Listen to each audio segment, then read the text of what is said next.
Hey, what's up everybody, and welcome to part 2 of my June pre-order roundup. Now, if you missed part 1, I'll link it down in the description. It's not like you have to watch that to enjoy this. There was just so many figures that went up for pre-order this month that I feel like I had to split it up to make it at least somewhat digestible. But yeah, there's still plenty to go over. Stuff that I pre-ordered, stuff that I thought was interesting, and stuff that I really didn't like at all. So without further ado, let's get started.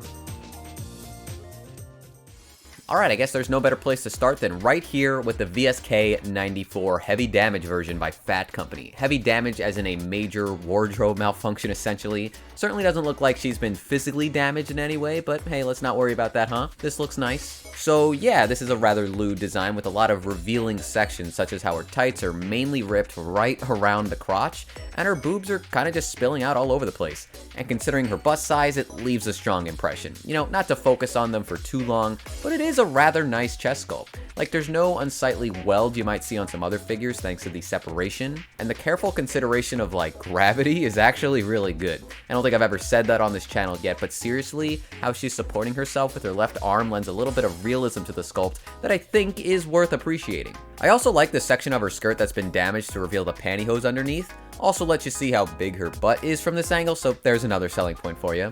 I do think the ripped shirt on her left arm sorta looks like it exploded though. Maybe not the best execution there, but also not really a big deal. Honestly, there's a lot of extra detailing on this figure that really shouldn't be ignored. Like how she's kneeling down over this like really well sculpted jacket with bullets scattered all over the street. Even got a magazine clip to add to the whole scenario of this piece. Since she's a cop, or at least I assume she is, she's also got this vest on with a whole bunch of gear and whatnot. All of it looks really well sculpted and painted. I don't know why she's got the handcuffs on herself, but whatever the case may be, the point is, there's a hell of a lot going on in this figure, even if the main draw of it is that this girl's clothes are barely holding on. I just don't know if Fat Company can deliver. I feel like they've been a bit lacking recently, but that's from secondhand experience, like watching other people review their figures, so maybe I'm wrong on that. It does look excellent from these promotional images though. I really don't understand how Mythios can make a figure that looks like this and only charge 20,000 yen for it. This is beautiful. It looks so crazily crafted, so well sculpted. There is so much going on in this figure that I don't even really know where to begin with it. The base looks like a beautiful piece of architecture, and that wooden structure with all the carvings etched in that she's sitting on is nuts for a figure of this price. There's pearls everywhere on this figure. The dress is so intricate. There's like this jewelry, chandelier looking ass things hanging off of each end. Her face is super pretty. The braided ponytail sculpt is excellent. The paint applications, the shading, it's all there. And it has this like really delicate aura to it. Like it looks like you're looking at some kind of like really precious artifact. This is a pretty amazing figure, but unfortunately for me, it doesn't really like fit in my aesthetic desires. Like I don't really want this, but I think anyone who likes this figure is going to get one hell of a sculpt when they get it in their collection.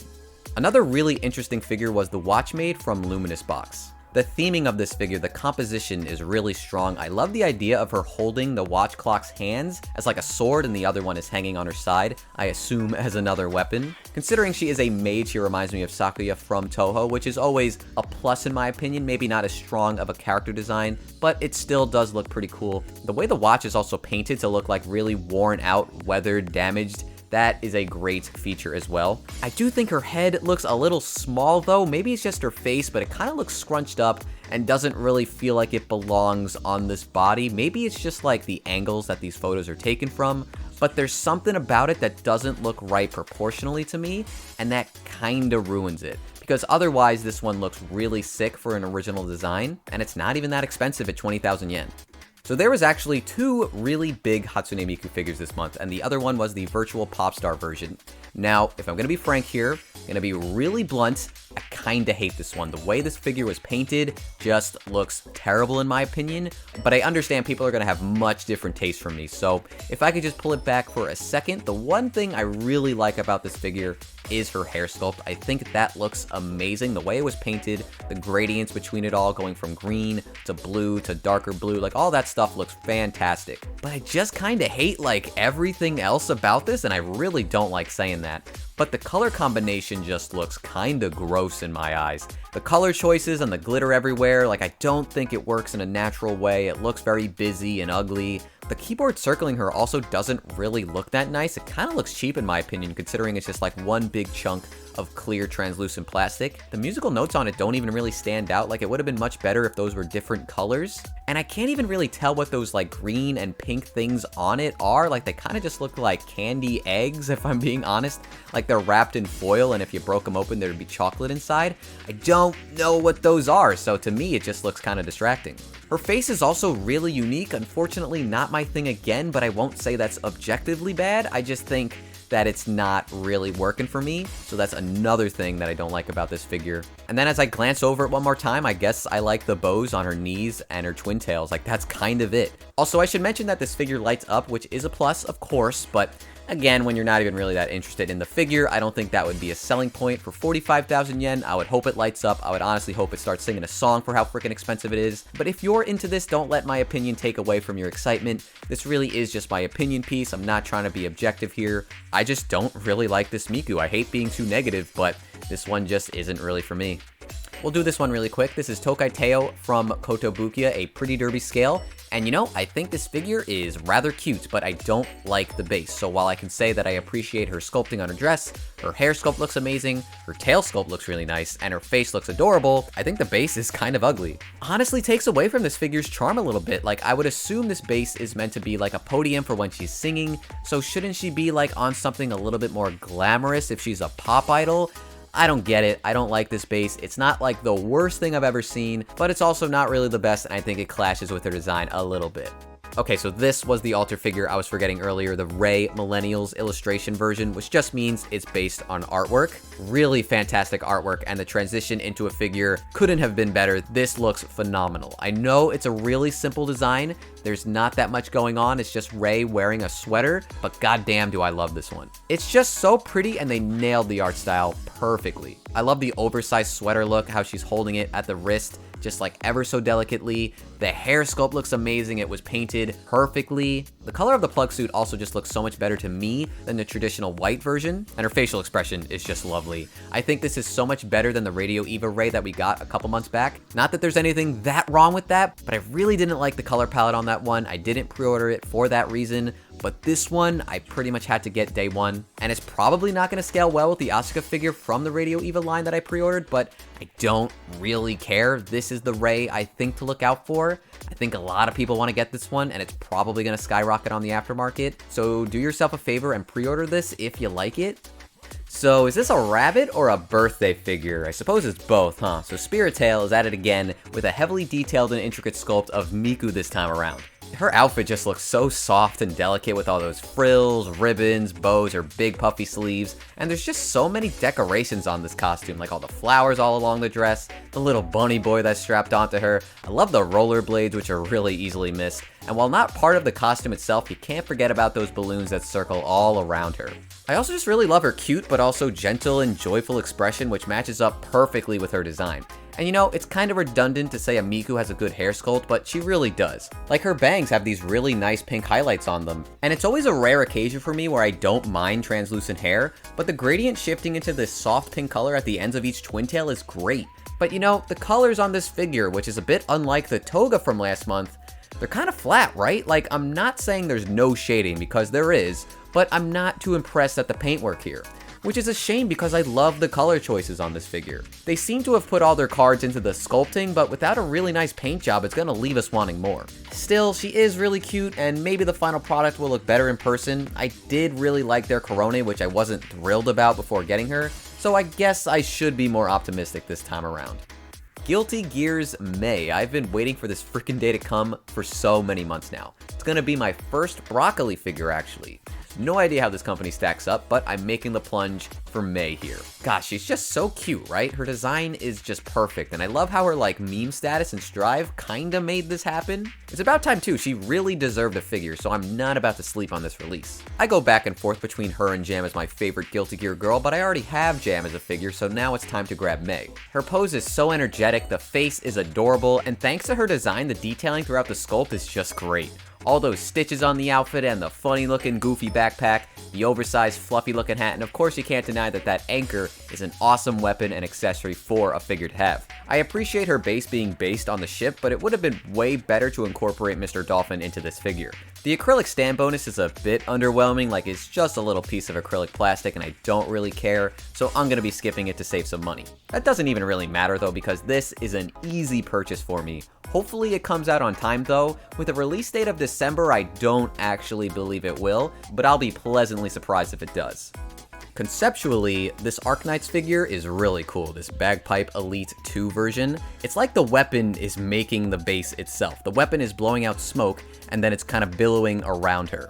I don't really like Furyu as a company, but I gotta give him credit, this is a great idea, and it's coming together really well.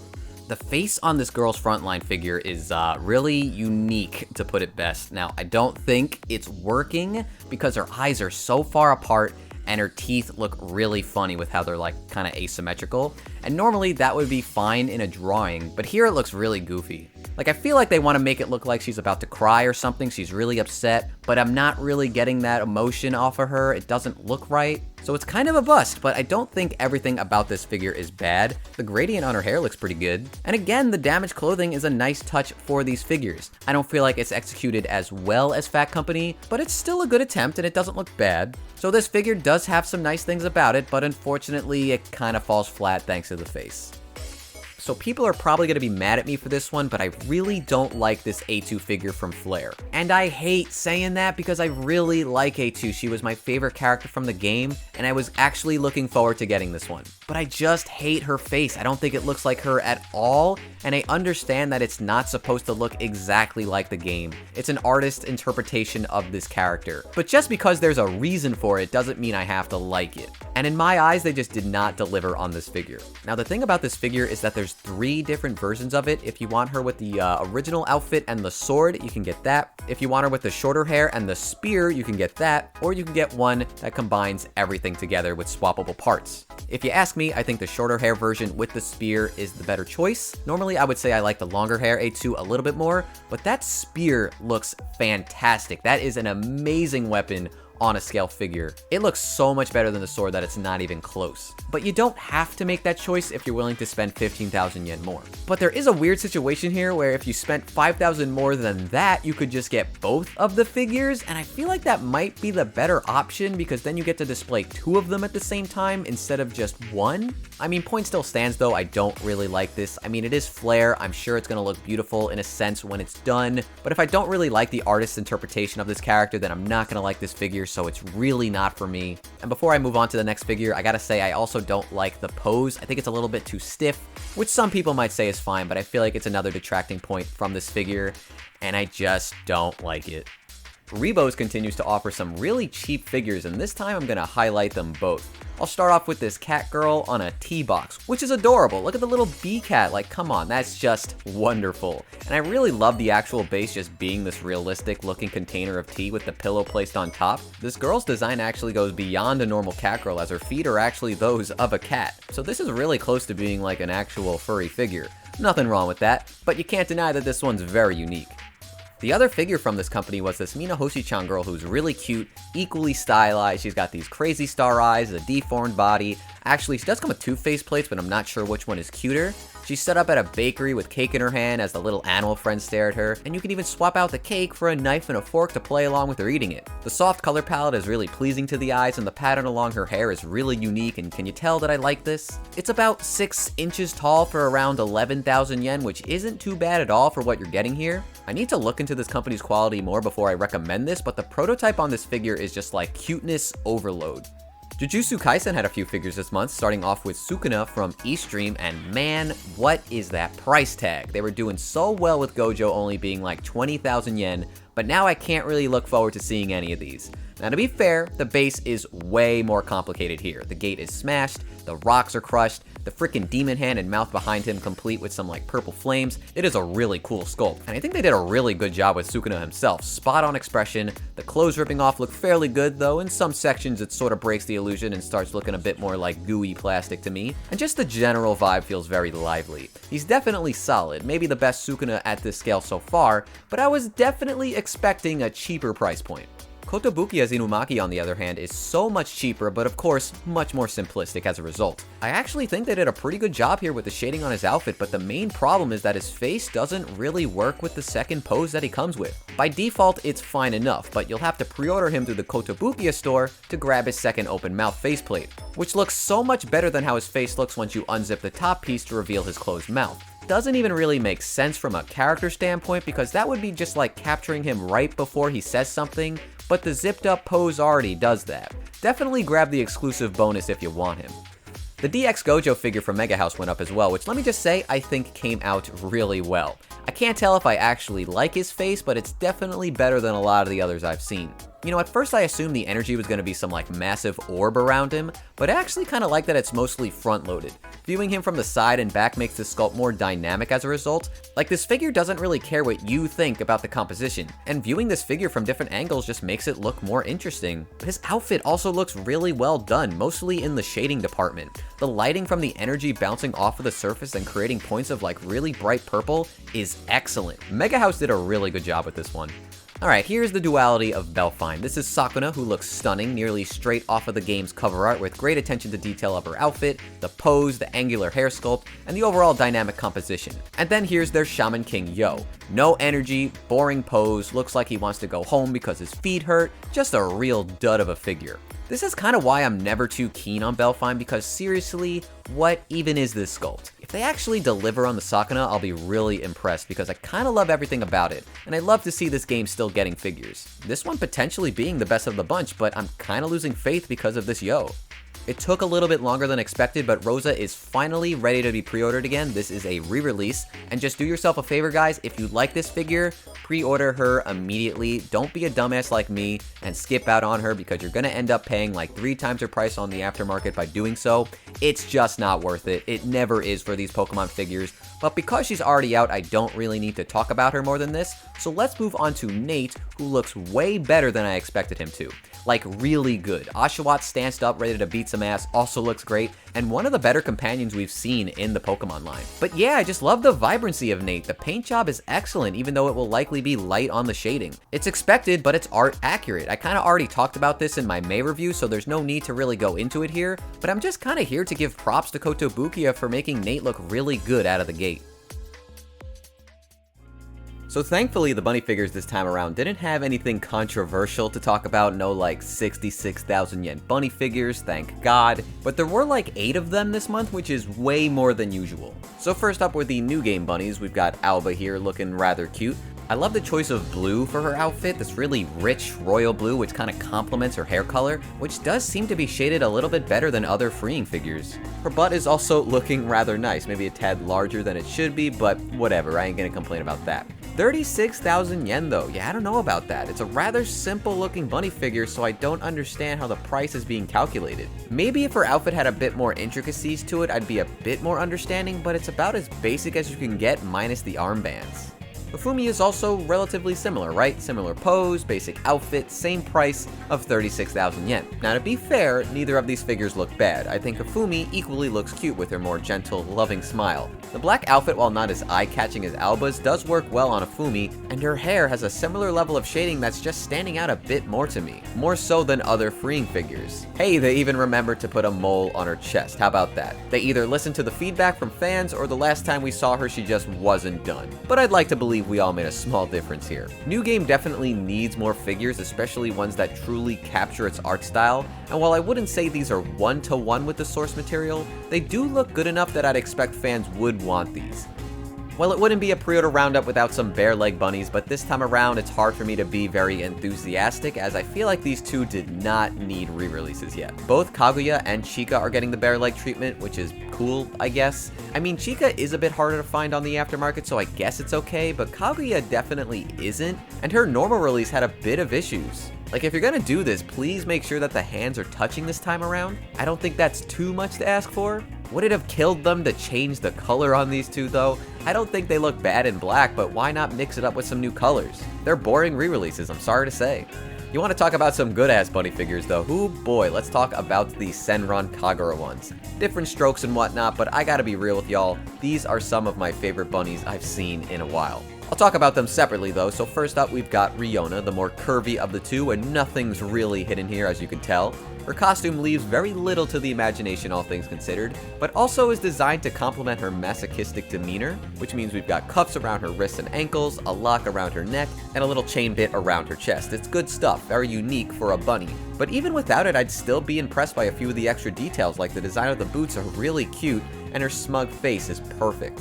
Ryobi, on the other hand, is, well, her ass is huge. I mean, it's prominently on display, and let's be real guys, it's a major selling point. Certainly makes me want to buy this figure, good lord. It helps that I also really love this bright, shiny red paint used for her bunny suit though. I wouldn't say I like her outfit as much as Ryona's, but the extra garters used for her stockings give them a unique flair that's pretty uncommon on most bunny figures. Now why the candle? Well, that's due to her sadistic personality, I suppose. I like her tongue sticking out expression, it's playful, but maybe not a perfect match for what I assume they want to be going for with this setup. Still, I think it's a minor nitpick as I really do like the vibe on this one. I should also really quickly point out her hair. The twin tails look fantastic, both in length and the flowing sculpt that they've captured. Also, did I mention that these two are cast-offs? I don't think I did. Should you need more reason to order these? Well, there you go. But honestly, I feel like these two are good enough without that feature, so I kinda just consider that a bonus. Ensoutoys are also making some bunny figures. I believe they are a relatively new company from China. Here we have Black Bunny Aoi and White Bunny Natsume. 1/6 scale bunny figures rather than 1/4. I think I've come to realize that I like stockings that stop at the thigh rather than meet at the outfit. Just looks a little bit sexier in my opinion. Their proportions are nice, a bit more realistic compared to some of the other bunnies. I like how Natsume's outfit still needs to be zipped up, and those bases are not only small, but shaped like hearts. It's cute. Their character designs definitely feel more like original characters, if that makes sense in a good way. Like if I were to open up an art book of some well-known artist that I've never heard of, I could see these two definitely being on one of the pages. I like the vibe of these two. It might be worth looking into this company. Not technically a bunny, but Melody will wrap up this section, the bride of spring as they call her. You know, we'd get more stuff like this from Freeing if people weren't obsessed with bunnies, but I digress. Man, the color palette is gorgeous on this figure. This isn't the first time I've seen her, but the photos last time were terrible. Her pink hair looks so much prettier this time around, and the light green really is the perfect combination. The soft, gentle tones of this paint job and the expression is really outstanding. It's funny because this figure is clearly like a horny one, but I don't really even feel the need to comment on it. Yeah, her curves are nice, but I just love the rest of her. Like those eyes, I really wish we had some close-up photos of them. Even from here, they look superb. The fluffy base works really well here too. Basically a comfy blanket or a plush rug, which is perfect for the lingerie she's wearing. Really just sets the whole mood of this figure. Hopefully she turns out good. Okay, I lied. There's more bunnies than I thought, but this is the last one for sure. This is Skytube Tsuzuhara Usaki, another cast-off if you can believe it, so points for that. But what I really love about this one are those drawstrings supporting her costume by the chest. You see, even straightforward bunny suits like this can still be spiced up with just a little bit of creativity. I also just dig that she's still wearing her school uniform. I mean, if you can call this wearing, partway to removing it, whatever. I actually didn't even realize the shirt was still on as I was distracted by the strings and the skirt falling off, among other things which you can take a guess as to what that is. And yeah, it did make me feel stupid once I realized that. This vibrant purple and pink suit though looks amazing by the way. The gradient is fantastic on both the body and ears. That's an eye-catching color right there. So this is an amazing Miku Nendoroid, but it better be for 9,400 yen. This is the 15th anniversary version, which is, as you can tell, strawberry themed. What a wonderful combination of worlds. Cute as a button and sweet as can be. So right off the bat, the twin tails are excellent. Kind of similar to the rose cage version. I love how they're in a spiral that allows you to see inside of them. And the flowers decorating them is, of course, super cute. I'm such a sucker for this color combination too. Red, white, and pink is always going to grab my attention. I just can't help it. Her accessories all seem to be ones that you would likely use at the same time. The golden fork, the strawberry macaron, and the dish base, which is actually how I prefer it. Being able to use everything in the box at once just makes it feel like I'm getting the most out of my purchase. But there's also a normal base included if you don't want to use the dish. I don't know why you wouldn't want to use it. It looks amazing, like it was decorated and written in chocolate syrup. Come on, you gotta use this thing. Am I forgetting anything though? The dress is super frilly. There's a lot of ribbons throughout this figure sculpt. Oh, and this faceplate with her tongue sticking out, very Peko-chan from that one Japanese candy. I'll find a picture of her. Super good Nendoroid. Can't wait to see her scale eventually. Alright, Nyanners is up next. What does she come with? Well, besides her little ghost cat buddy, a microphone, and a cane sword. Honestly, I think this Nendoroid could come with literally anything though, and the fans wouldn't really care. A lot of the attention to detail is going into the outfit anyway. It's a cute design, and her hair sculpt and cat ears look really well done. As expected, that cat smug faceplate is definitely her best one. But really, if I could be honest, this kind of just makes me more excited to see how Iron Mouse turns out, because this one is looking very solid. Here we have Prushka from Maid and Abyss, biggest head on a Nendoroid I've ever seen. Wish we could see it from the back. Her hair sculpt looks really nice actually, the curls in the front are really cute. The outfit looks properly detailed with some simple but nice paint, good set of faceplates. It's been a while since I've seen the movie, but they seem to capture her likeness really well. Of course, she had to come with her little pet Mena, which is great to see, but then we also get rations, everyone's favorite accessory, and then a white whistle for displaying with Riko if you have her. Actually, if you pre-order her through the Good Smile store, you'll get a Your Worth accessory. Just really driving the point home, huh, Good Smile Company? That's not upsetting at all. Well, I suppose it makes for a good add-on for Riko at least. Scotty the Bounty Hunter. I sort of wanted to skip talking about this one since I know nothing of Arknights, but to be honest, this Nendoroid looks really good, so I felt like I had to. I really want to know why this girl comes with pizza though, and an orca. Maybe that's actually more confusing now that I think about it. Why would a bounty hunter come with an orca? Someone's got to explain that to me. Her costume looks cool though. The big pointy hat is pretty funny looking, but I like it as well. The detailing on the sword is pretty intricate, isn't it? It forced me to look into the anatomy of a sword actually, but that crossguard design above the hilt is kind of nutty looking, but in a way I like. She also comes with a special effect for one of her skills from the game, which has a really ugly clip you attach to the sword. I sort of like how sharp the angles are on it, but it definitely comes off as a rushed accessory this way. That's the only thing I would call bad on this Nendoroid though, otherwise I think she's a pretty good looking Nendoroid. Okay, quick question. How many of you guys like the new series of Black Rock Shooter? I try not to be too harsh on things I'm not into, but this Nendoroid is just really boring. I think I'm gonna finally conclude that I just don't like this version of Black Rock Shooter, or Empress in this case. Her expressions are so dull, which was never really like the strongest point of Black Rock Shooter, but they definitely had much more like visually striking, unique, and just an overall cooler look back in the older designs of her. The outfit really isn't that interesting either, though I like how she comes with a poncho, that's pretty cute. But the best part of this figure is definitely her coil gun though. That thing looks properly awesome. So I bet scale figures that incorporate it will probably leave a much stronger impression on me. On the other hand though, the new Deadmaster Nendoroid is really good looking. It's so different that I feel less compelled to compare this to the original design. She just looks like a completely different character to me in essentially every single way. A bit more modern, a bit more sleek, you know what I mean? She also just looks very tired, which is a vibe we can all relate to, but the faceplate with her tongue sticking out is definitely my favorite of the bunch. I gotta say though, I think I like this design's hair way more than the original. Not just the color scheme, but like the style as well. I really like that one-sided swoop. She also comes with a little bike she can ride on with a lot of like detailed futuristic sculpting. I don't really know how these two designs come from the same show if I'm being honest. One just looks so much better to me. So with that, we're finally done with June altogether. That was a freaking packed month full of so many anime figures. I don't know if this was my favorite month, but it certainly was up there because I mean, I pre-ordered like 4 things, which is way more than I usually do. Maybe I give the impression that I pre-order everything, but I really am a bit more reserved. Either way, let me know how much you enjoyed this month, if you decided to pre-order anything, and any other thoughts you might have had, feel free to share them with me. Be sure to subscribe and like the video, help support the channel, and until next time, I'll see you later. Bye.